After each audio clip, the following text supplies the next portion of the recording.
안녕하세요. 닥터 유 유태우입니다. 오늘은 유 상담입니다. 6분의 사례고요. 첫 번째 사례부터 시작합니다. 사람 만나기가 두렵고 성 중독이 있다는 22세 여자입니다. 사람이 옆에 있으면 안절부절하고 불안하며 몸을 주체하지 못합니다. 내 몸의 모든 부위가 예민해집니다. 윗집 아랫집 소음이 들리는데 내가 조금만 소리를 내도 나 때문에 화가 나서 그런 거 아닌가 라고 생각을 한다고 합니다. 야한 생각도 엄청 많이 들고 성중독을 억제하지 못한다고 합니다. 그래서 사람을 잃은 적도 있다고 하네요.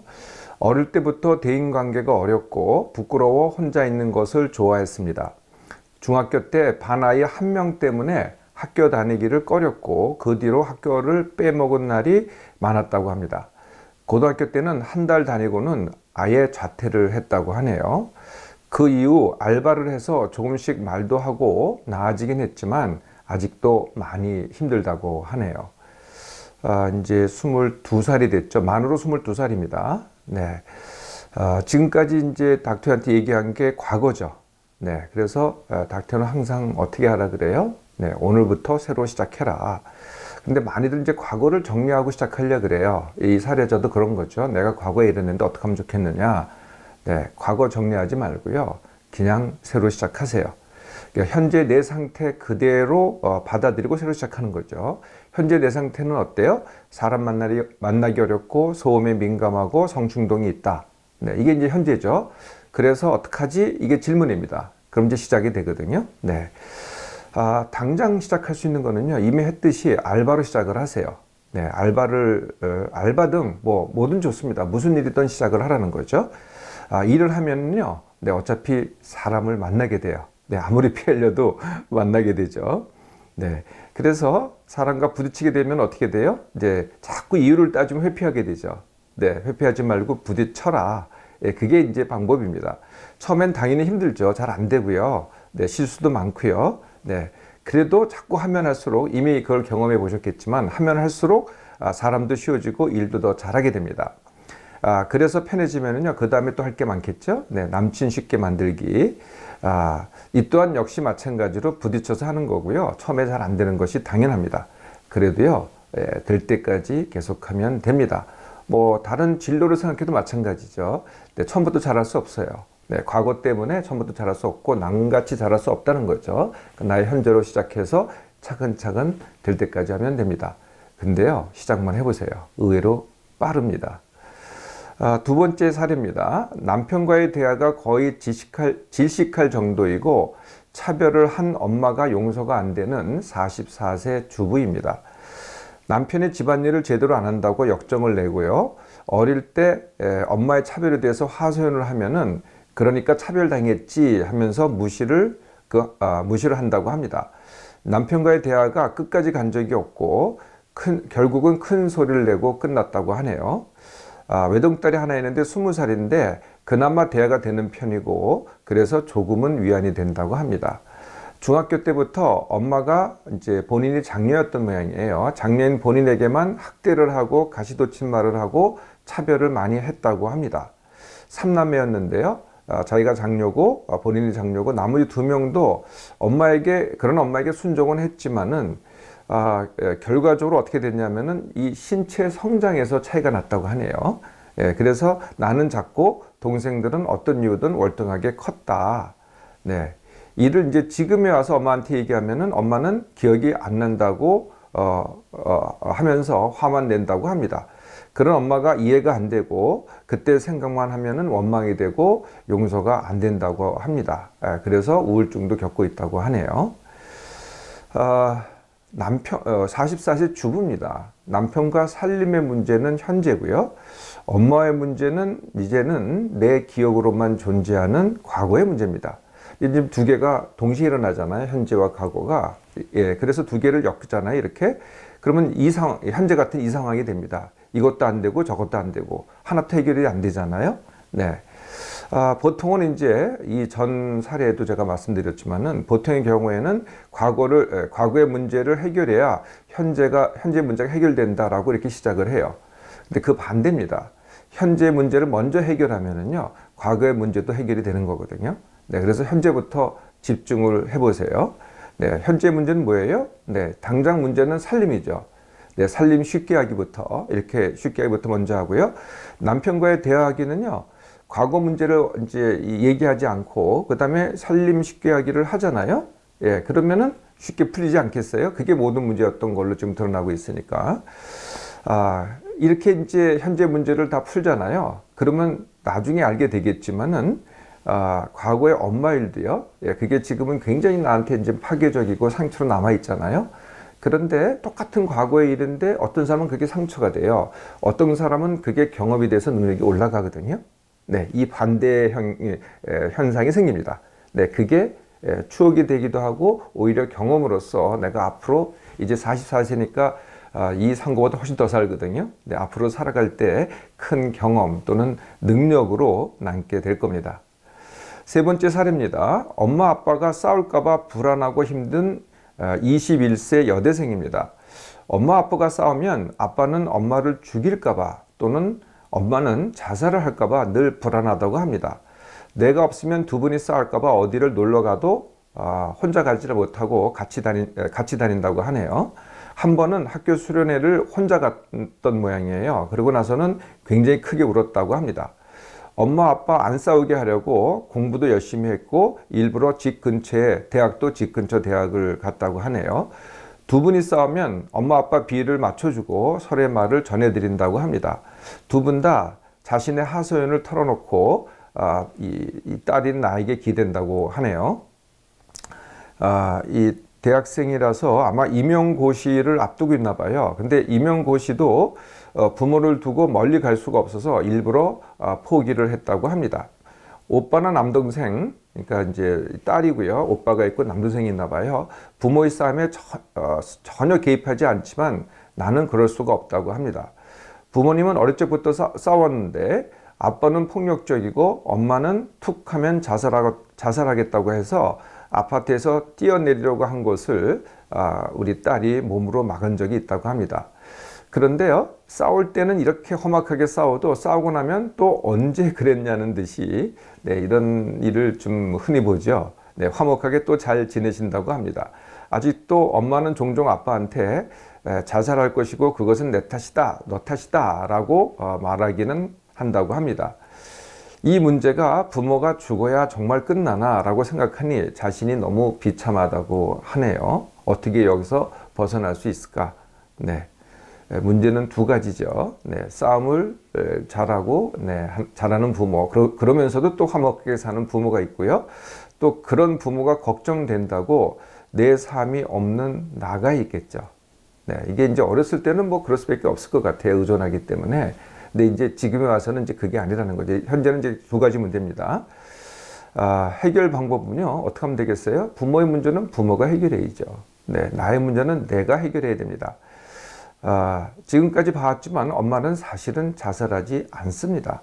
사실 어렸을 때 이제 내가 몸으로 막지 않았으면 아파트에서 뛰어내렸을 거라고 했잖아요. 네, 사실은 뛰어내리지 않았을 겁니다. 뭐 이제 다 과거이긴 하지만은요. 네. 실제로 자살하지 않았을 거라는 거죠. 그리고 그냥 내버려 뒀다면은 사실은 이랬을 거예요. 덜 싸우게 됐을 거라는 거죠. 네. 현재도 이런 부부 관계가 지속되잖아요. 그것은 뭐 두 분의 문제이기도 하지만 내가 그 사이에 개입하기 때문입니다. 딸이 개입하기 때문에 이게 지속되는 거거든요. 그러니까 내가 기여를 하는 거죠. 그래서 지금 다른 형제들이 개입하지 않잖아요. 그렇게 하시면 돼요. 이제부터는 눈 딱 감고 나도 개입하지 마세요. 그러면은 부모님이 스스로 본인들의 문제를 해결합니다. 어떤 식으로든 두고 보세요. 내가 개입하면은 그대로 가는 거고요. 개입하지 않으면은 이제 어떤 식으로 해결이 되는 거죠. 어렸을 때 이제 이 죽음에 대해서 아빠가 엄마를 죽이겠다, 엄마는 자살하겠다 이거에 대해서 공포감을 느끼는 거는 뭐 당연하죠. 왜냐하면은 그만큼 자녀들은 특히 딸은 더 그래요. 엄마한테 의존하기 때문에 엄마가 없으면 큰일 나잖아요. 그래서 더 그렇게 느끼는 거죠. 자, 이건 이제 부모의 문제고요. 이제 부모와 관계없이 내 삶 찾아가기를 해야 돼요. 그래서 이제부터는 부모랑 같이 하지 마세요. 되도록이면은. 네, 어딜 가도 혼자 가고 부모는 떨어져 살라는 거죠. 뭐 밥도 혼자 먹고 집에도 들어가지 말고 네, 학교 생활하고 다 그렇잖아요. 학생들이 요새 부모랑 같이 다니는 사람이 어디 있어요? 네, 저희 아들들은 이제 좀 저랑 같이 다니는 경우가 종종 있습니다만은 대부분은 안 그렇죠. 이제 같이 하지 마세요. 네. 예, 그래서 이제 그게 되잖아요. 그러면 이제 원하는 직장 갖기, 그리고 원하는 남친 쉽게 만들기, 이렇게 진행돼야 되겠죠. 네 번째 사례입니다. 가슴 통증으로 심장 CT를 받아야 할지 고민하는 57세 남자입니다. 지난 7월 갑작스러운 가슴 통증이 2번 생겼다고 하네요.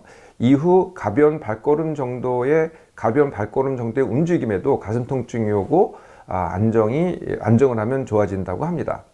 지난 5월에 지방간 진단을 받았는데 간 부위의 통증이 공복 시에도 있고 걸을 때 심했다고 합니다. 이후 걷는 속도가 이제 줄어들었다는 것 같은데요. 어떻게 비유를 하셨냐면은 뇌졸중 환자가 걷는 것 같다. 이게 아무래도 이제 쩔뚝거리고 걷는 건지 아니면은 뭐 그렇게 걸을 수도 있고요. 아니면 뭐 걷는 속도가 느려졌다고 할 수도 있고 아마 그럴 것 같아요. 이렇게 표현을 하셨어요. 간 부위 통증은 좋아졌는데 심장 부위 통증으로 또 제대로 못 걸었다고 하네요. 그 외에도 소화불량이 있고 어지럼증이 있고 고혈압 등이 있다고 합니다. 심장 CT를 받아야 할지 이게 질문입니다. 이제 증세가 있고 이제 소견이 있잖아요. 네, 증세인 간 부위 통증과 가슴 통증은 각각 간하고 심장하고는 전혀 무관합니다. 네. 간이 아픈 법이 지방간으로 간이 아픈 법은 없습니다. 그럼 왜 아프냐? 이 간 부위하고 뭐가 겹치냐면요. 대장이 이렇게 빙그러하게 돌아가거든요. 돌아가는데 그 간 부위로 갖다 넘어가는 그 부위가 거기에 가스가 잘 찹니다. 장은 가스가 찰 때 아픈 거거든요. 네, 그래서 그 부위가 우측 상복부 통증. 네, 이게 이제 지방간 때문에 아픈 게 아니라 장 때문에 아픈 겁니다. 그러면은 여기 심장 부위가 아픈 건 뭐예요? 네, 많이 혼돈되는 게 심장이 아픈 게 아니고요. 식도의 경련입니다. 네, 식도가 그 부위에 있잖아요. 그래서 그렇게 느끼는 거죠. 그러니까 다 뭐예요? 위장간이죠. 심장과 간이 아니고 위장간. 이분이 또 소화불량이 있잖아요. 네, 바로 그래서 이제 이런 병이 생기는 거죠. 걷는 속도가 늦어졌다. 그건 뭐예요? 그건 통증 때문에 그런 거죠. 뭐 지방간 때문에 그런 것도 아니고 심장 때문에 그런 게 아닙니다. 통증 때문에 그런 거고요. 거기에 또 민감하게 반응한 거죠. 아프니까 뭐 쩔뚝거린다든지 아니면 속도가 늦어진다든지 그렇게 되는 거죠. 그래서 완치법은요, 내 몸맘 회복 훈련은 위장병 완치 훈련을 먼저 해야 됩니다. 위장병 완치 훈련. 네, 닥터유의 강의 올려놨으니까요. 지방간은 증세가 없기 때문에 그래서 지방간을 해결하려고 많은 약을 드시는 것 같아요. 약 드실 필요 없어요. 원인을 고치면 되는 겁니다. 뭐 약 드신다고 그래서 간 기능이 좋아졌다고 원인이 고쳐지는 건 아니거든요. 원인은 간에 낀 지방입니다. 네, 간에 왜 지방이 껴요? 내 몸에 잉여 지방이 많으니까. 내 몸에 잉여 지방이 많으면은 어떻게 돼요? 내장 비만이 먼저 됩니다. 그러니까 배 안에 기름이 끼죠. 그게 넘치면 어떻게 돼요? 그 다음에 간으로 갑니다. 또 넘치면 어떻게 돼요? 온갖 장기로 가죠. 뭐 근육으로도 가고, 근육으로 가는 게 이제 동물로 소로 치면은 꽃등심이라는 겁니다. 그러니까 이제 근육에 기름이 박히는 거죠. 그게 혈관으로 가는 게 바로 동맥경화고요. 네, 이렇게 진행이 되는 겁니다. 그래서 지방간 완치 훈련. 결과적으로는 감량 다지기 훈련이 되겠습니다. 고혈압은 이제 고혈압 완치 훈련. 네. 심장 CT는 뭐 별로 고려할 필요는 없어요. 그러니까 증세 때문에 할 필요는 없고요. 다 이제 회복이 되잖아요. 그럼 그때 가서 한번 생각해 보세요. 꼭 해야 될지 말아야 될지는. 네. 그리고 뭐 부작용 때문에 안 한다? 그것도 고민할 필요 없어요. 의사가 다 알아서 할 테니까요. 네. 5번째 사례입니다. 소화불량과 내시경 공포를 해결하기 원하는 39세 남자 직장인입니다. 소화불량, 복부 팽만, 상복부 불쾌감으로 너무 괴롭다고 하네요. 내시경 공포로 검사를 못 받아서 그런지 병명도 처방도 없어서 답답하다고 합니다. 내시경 공포는 정신을 잃는 수면 검사나 마취에 대한 거부감 때문이라고 하네요. 자신 말고 부인의 음주 문제로 불안증, 불면증도 있었지만 지금은 훈련으로 많이 회복되었다고 합니다. 이런 위장병이에요. 내시경 검사는 뭐 필요 없습니다. 사실은 내시경 검사는 왜 하냐? 증상이 없는 암을 조기 진단하려고 하는 거거든요. 네, 이거는 기능장애입니다. 네, 기능성 위장장애라는 병이거든요. 그래서 뭐 내시경에서 염증이 있다 이런 진단 뭐 할 필요 없다는 거죠. 암이 있냐 없냐 이것만 중요한 거니까요. 지금 39세라서 39세시니까 뭐 지금 위암이 호발하는 연령도 아니고요. 지금 고민할 필요는 없는 거죠. 지금 증세는 위암의 증세가 전혀 아닙니다.